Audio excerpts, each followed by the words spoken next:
Buenos días, hermanos, saludos en esta buena mañana, en este inicio de semana, agradeciendo a Dios por la oportunidad que nos da de compartir la palabra del Señor a través de este medio y rogándole a ustedes que se unan en esta misma oración, agradeciendo al Señor, pero también rogando que nos hable a través de este tiempo devocional. Con motivo de la celebración de madres en este mes, esta semana hablaremos de madres que recibieron la gracia y la misericordia de Dios. La experiencia que aparece registrada en la escritura de diferentes mujeres que como madres percibieron la voz de Dios, el llamado de Dios, la respuesta de Dios, pero también la exhortación de parte de Dios.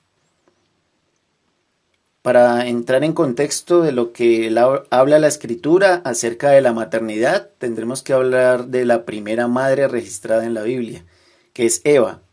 Capítulos 1 al 5 del Génesis nos hablan no en profundidad, pero sí con puntualidad elementos centrales de la vida de Eva como mujer, como esposa y por supuesto como madre.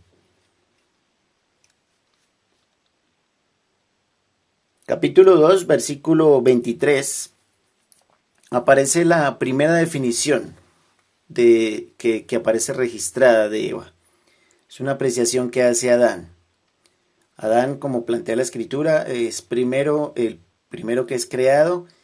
Y luego, en respuesta a la necesidad de Adán, que ve Dios mismo, de todo lo que Dios hace y ve y ha creado, ve que no es bueno que el hombre esté solo, y entonces crea a Eva como una ayuda idónea, y se la presenta a Adán. Cuando Adán la ve, expresa estas palabras, capítulo 2, versículo 23. Dijo entonces Adán, esto es ahora hueso de mis huesos y carne de mi carne. Esta será llamada varona, porque del varón fue tomada. Es la primera expresión que aparece registrada en la Biblia de Eva. Así la ve, varona, porque del varón fue tomada. Una apreciación muy cercana, muy personal, muy unida a él. Pero en capítulo 3, versículo 20, aparece otra percepción del mismo Adán. Ya para esa época ya habían sucedido diferentes acontecimientos, ya habían caído en pecado y en maldad, y Adán se expresa así de Eva. Y llamó a Adán el nombre de su mujer Eva, por cuanto ella era madre de todos los vivientes. Una expresión que es cierta, Eva sería madre de todos los vivientes, pero la percepción, la apreciación, el término o el nombre que le da de Eva ya no es tan personal como antes, que le llamaba varona o le llamó varona. Ahora es Eva, madre de todos los vivientes. En ese contexto surge la madre, la primera madre de todos. Pero quisiera no solamente notar la apreciación humana, la apreciación de Adán. ¿Cuál es la apreciación de Dios? Que finalmente es el que o inicialmente más bien es el que la crea. Capítulo 1, un poco más atrás, versículo 26 y 27 describen así. Entonces dijo Dios, hagamos al hombre a nuestra imagen, conforme a nuestra semejanza, y señoree en los peces del mar, en las aves de los cielos, en las bestias, en toda la tierra, y en todo animal que se arrastra sobre la tierra. Y creó Dios al hombre a su imagen de Dios lo creó, varón y hembra los creó. Hay que hacer la claridad que cuando dice Dios, hagamos al hombre, y cuando dice en el segundo versículo que mencioné, el 27, y creó Dios al hombre, no se refiere al varón. El hombre ahí se refiere a la humanidad. Entonces, cuando dice Dios creó a la humanidad, podríamos decir a su imagen, a imagen de Dios los creó entonces varón y hembra. Lo que nos dice esta apreciación, en la cual está incluidos tanto hombre como mujer, pero está incluida Eva, es que Dios percibe a Eva como parte de la imagen y semejanza de Dios en la humanidad. Entonces Dios decide crear a la humanidad, pero en el plasmar esa imagen y semejanza plantea dos seres que representan juntos la imagen y semejanza de Dios. No uno más que el otro, no solo uno y después el otro, sino que los dos representan la imagen y semejanza de Dios. Es decir, aunque uno es creado primero que el otro, en cuanto a la imagen y semejanza de Dios, desde el principio está la percepción de Dios de varón y hembra. No solo de varón, como decía, o varón más importante o hembra más importante, sino los dos en un mismo entendimiento de la imagen y semejanza de Dios. En ese contexto, podríamos preguntarnos, ¿qué tiene que ver eso con la maternidad? Quisiera ir a capítulo 5, versículos 1 al 3. Este es el libro de las generaciones de Adán. El día en que creó Dios al hombre, a semejanza de Dios lo hizo. Varón y hembra los creó y los bendijo y llamó el nombre de ellos Adán, el día en que fueron creados. Y vivió Adán 130 años y engendró un hijo a su semejanza, conforme a su imagen, y llamó su nombre Set. Lo que plantea la escritura es que, aunque está hablando de la genealogía de las generaciones de Adán, es claro que los hijos que está hablando son los hijos que tuvo Adán con Eva. Y que cuando se habla de Adán, que tenía cierta edad, y dice engendró un hijo a su semejanza, conforme a su imagen, no lo engendra solo, es obvio que lo engendra juntamente con Eva. Entonces, cuando aparece registrado que ese hijo representa la semejanza y la imagen de Adán, es claro que representa también la semejanza y la imagen de Eva. Por lo tanto, entonces, cuando recordamos cómo fue que Dios creó la humanidad y que ese varón y hembra serían la imagen y semejanza de Dios, podemos decir que nuestros hijos, que los hijos de una madre, también heredan no solamente los genes, sino la imagen y semejanza de Dios. Por lo tanto, entonces, podríamos decir que la maternidad es la expresión de la imagen y semejanza de Dios. Tendremos que entender la maternidad y obviamente también la paternidad, pero en este caso la maternidad como la extensión de la imagen y semejanza de Dios a la humanidad. También es claro que el versículo 28 menciona algo muy importante de esa primera imagen de Adán y Eva, de esa primera imagen del varón y la hembra. Capítulo 1, versículo 28 dice: Y los bendijo Dios y les dijo: fructificad y multiplicaos, y llenad la tierra y sojuzgadla. Señoread en los peces del mar, en las aves del cielo y en todas las bestias que se mueven sobre la tierra. Y es claro que Dios les dice a los dos: fructificad y multiplicaos. Entonces, en el hecho de multiplicarse está la maternidad, el hecho de la maternidad ahí plasmada.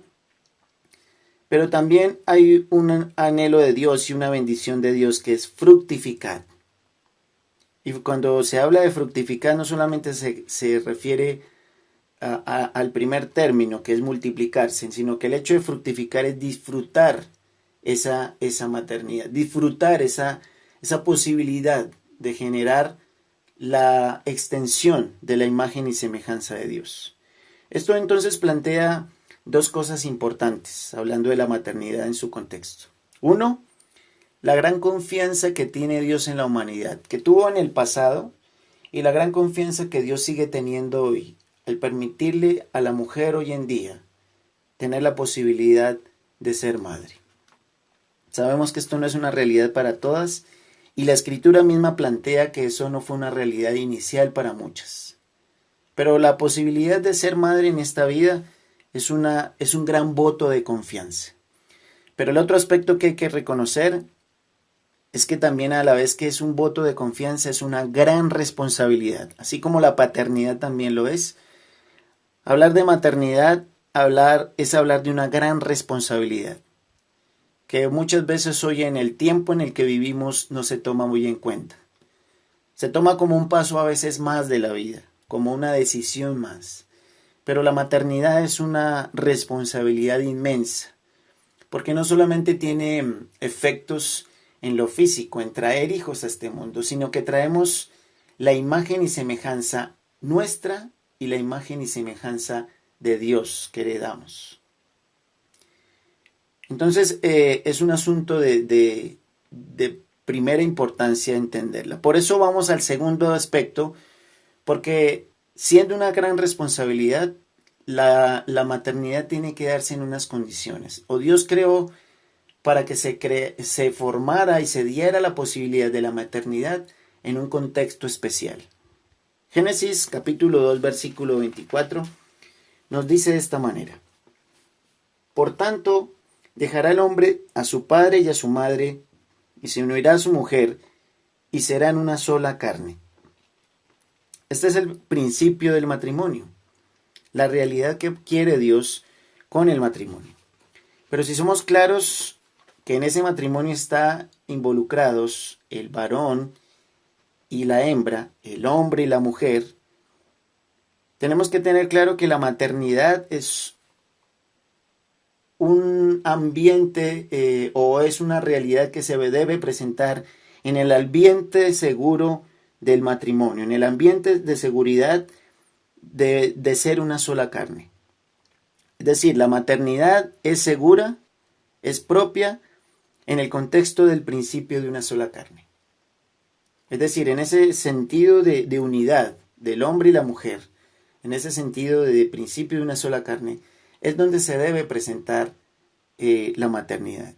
Sin embargo, a la realidad que vivimos cada vez más en nuestra sociedad, pues es claro que se repiten los ejemplos, en donde es más común ver padres solos, madres solas, llevando muchas veces la responsabilidad de las dos partes. Y tenemos que decir entonces que esto no, aunque es a veces una decisión nuestra humana, no es voluntad de Dios. Nuestros hijos, que son imagen y semejanza también de Dios, no deben venir en un contexto de padres solos. Pero si es la realidad que se presenta ahora, es una realidad y un reto que debemos afrontar. Y que en ese sentido nosotros como iglesia tenemos una parte fundamental de empezar a sostenernos los unos a los otros. De poder brindar en alguna forma que estas condiciones que se presentan en muchos hogares se equilibre. Pero lo que dice la Escritura es que la maternidad es anhelable desde la Escritura en un ambiente y en un contexto de una sola carne, en un contexto de matrimonio. Más adelante, Génesis capítulo 3, versículo 15, menciona de las primeras bendiciones que se registran en la Escritura, las primeras promesas que se registran en la Escritura. Y lo interesante es que no está ofrecida inicialmente como una bendición o como una promesa, sino que están ofrecidos esos versículos o ese versículo como un castigo. Miremos Génesis capítulo 3, versículo 15. Cuando ya Adán y Eva habían caído, Dios empieza a delegar diferentes condiciones a la serpiente, a la mujer y al hombre. Sin embargo, cuando habla a la serpiente, le dice de esta manera: y pondré enemistad entre ti y la mujer, entre tu simiente y la simiente suya. Esta te herirá en la cabeza y tú le herirás en el calcañal. Entonces, lo que registra acá no es inicialmente una bendición. Es un castigo que se le está declarando a la serpiente. Pero en la declaración de la serpiente habla de una enemistad, una división, una enemistad clara entre la serpiente, entre ti, le dice, y la mujer.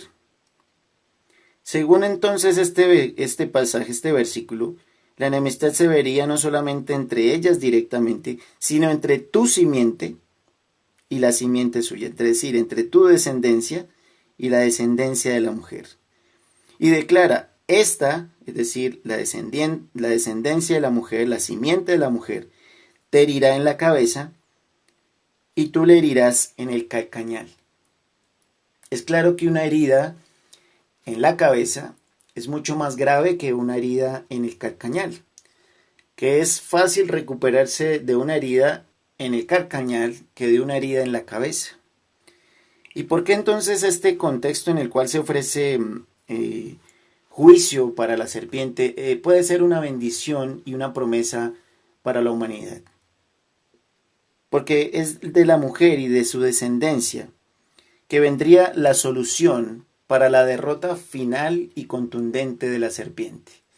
Recordemos que la serpiente es un animal que se presenta aquí, es el animal que entendemos que utiliza el enemigo para engañar a Eva.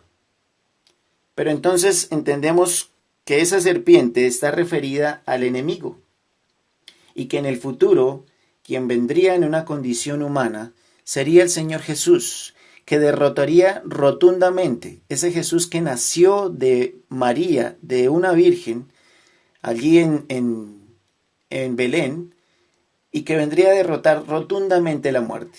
Luego dice que aquí el contexto, que esa simiente de la serpiente le heriría en el carcañal. Por lo tanto, fue el paso en el cual esa descendencia de la mujer en Jesús le llevaría también a sufrir la cruz.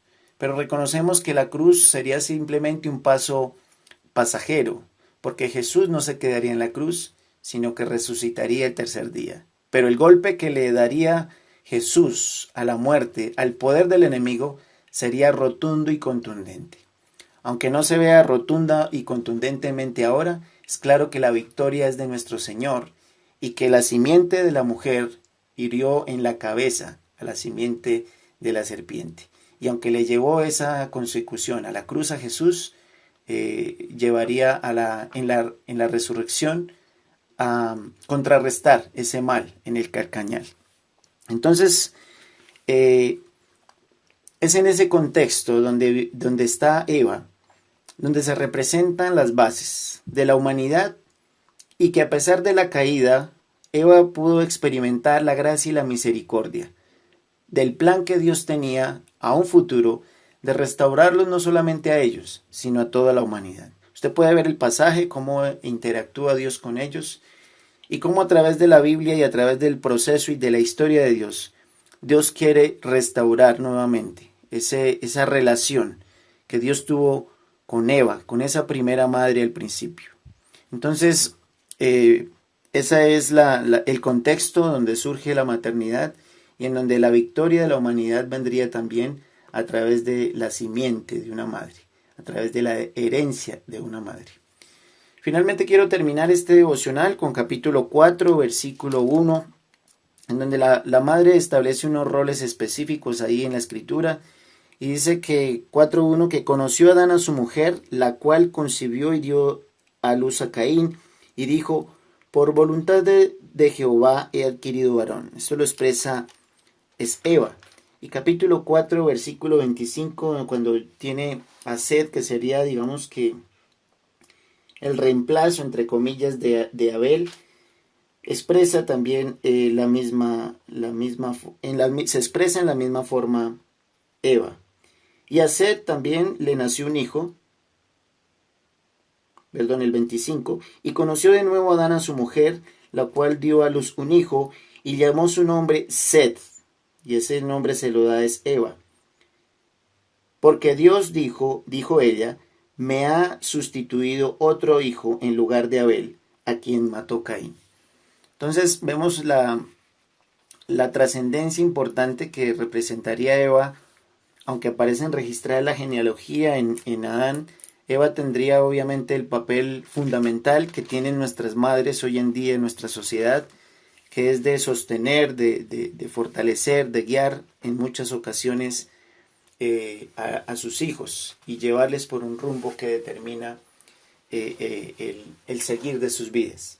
Recordemos que en el pasado el nombre era fundamental, representaba muchas veces de dónde venía la persona, pero también representaría a veces el destino y el futuro que esa persona tomaría.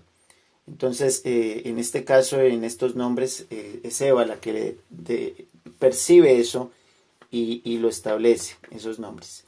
Bien, hermanos, solamente dejo estos principios para resaltar. Habría mucho que decir, pero tal vez el tiempo no lo da. Entonces, si usted tiene preguntas, afirmaciones, inquietudes, las puede poner a través del grupo de interpretación comunitaria, o usted también a través de mi WhatsApp en la cuenta personal puede mencionar alguna opinión, alguna expresión, algún desacuerdo también que tenga, y poder caminar juntos en ese aprendizaje de la escritura. Que Dios les bendiga y que Dios nos continúe bendiciendo.